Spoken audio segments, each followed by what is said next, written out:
theatricality and deception.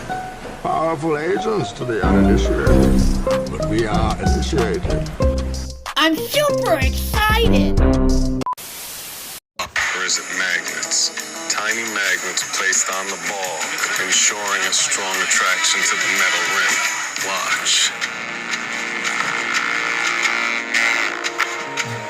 And when Baron needs more magnets, Baron gets more magnets. Don't believe me? Watch the NBA playoffs and you'll see there's really no other explanation.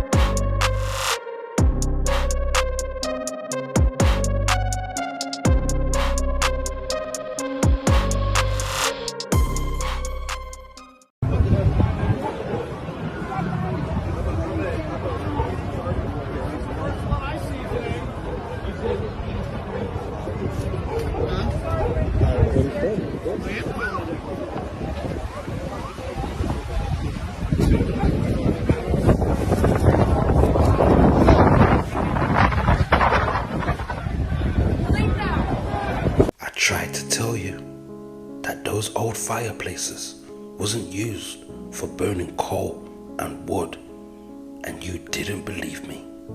So, this is how the fireplace used to work. There would be a metal plate at the back of the firebox which would reflect infrared rays when the fireplace was heated up.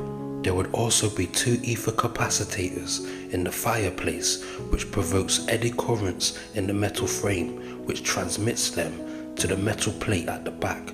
Eddy currents are current loops formed over conductor surfaces due to changing magnetic flux. They are useful in induction heating, levitating, electromagnetic damping and electromagnetic braking. So the fireplace and the roof are both connected by metal bondings through the chimney. The whole construction becomes one solid conductor, and then the energy that's gathered from the ether gets converted into heat. In other situations, they even used radium for heating. I guess that's the reason why we're still calling radiators even till this day. I mean, come on, brother. Do you really think they was burning wood and coal in these fireplaces? That's what the savages did when they came along and found these empty buildings, because they didn't know how to use the technology. And the size of the fireplace definitely wasn't built by us. So yeah, I've said this many times before. The eyes are useless when the mind is blind. Game ain't even know they got red and yellow confetti. NFL script. All the way.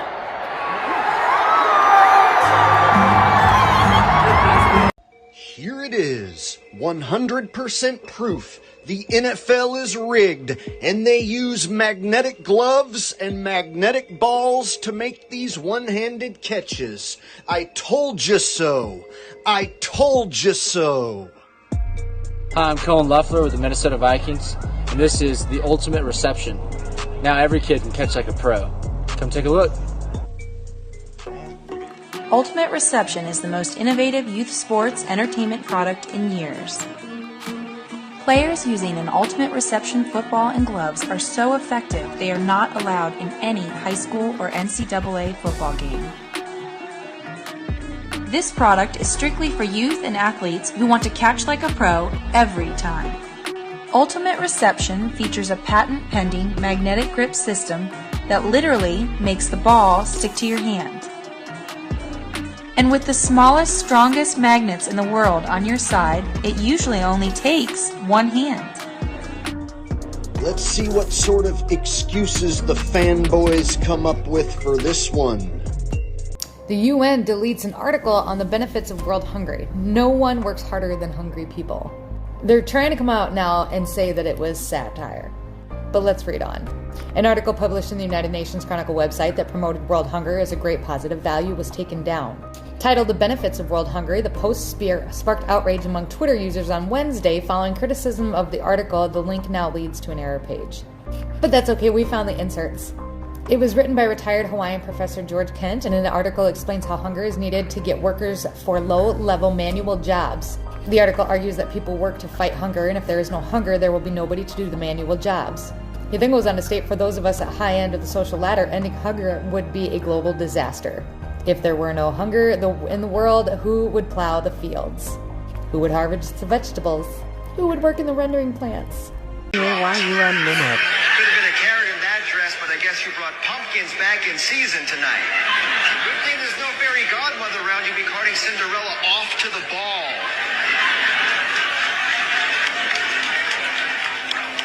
Oh, what's this? Elijah taking the stage.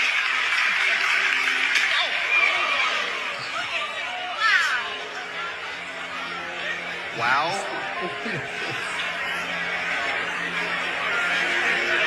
Elijah Lewis just slapped the heck out of me.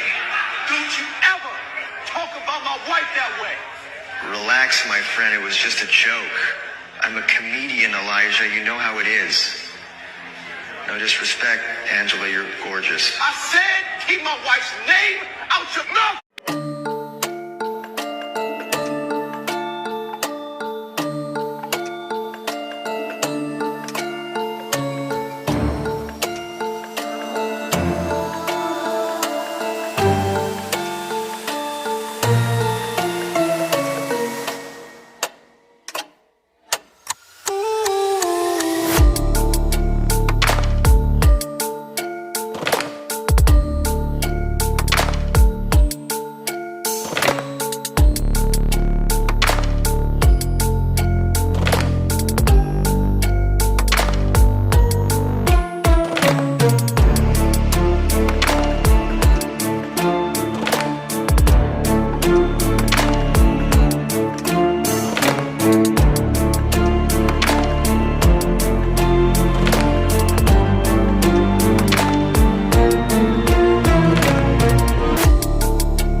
This is an identical twin. Her sister is now dead. Her sister, when she was 4 years old, Kristen, developed a highly malignant brain tumor that had spread throughout her spine and her brain. The doctors told us that we had really two options: take her home, let her die, or bring her in for massive dosages of chemo and radiation simultaneously. In either event, she was going to die. They were quite certain of that, and very quickly. Believing her only chance to be the standard route, we gave her the chemo and radiation. It burned her skull so bad she had second-degree burns and her hair never came back. To change her diapers, we had to wear rubber gloves because her urine was so toxic and it burned her.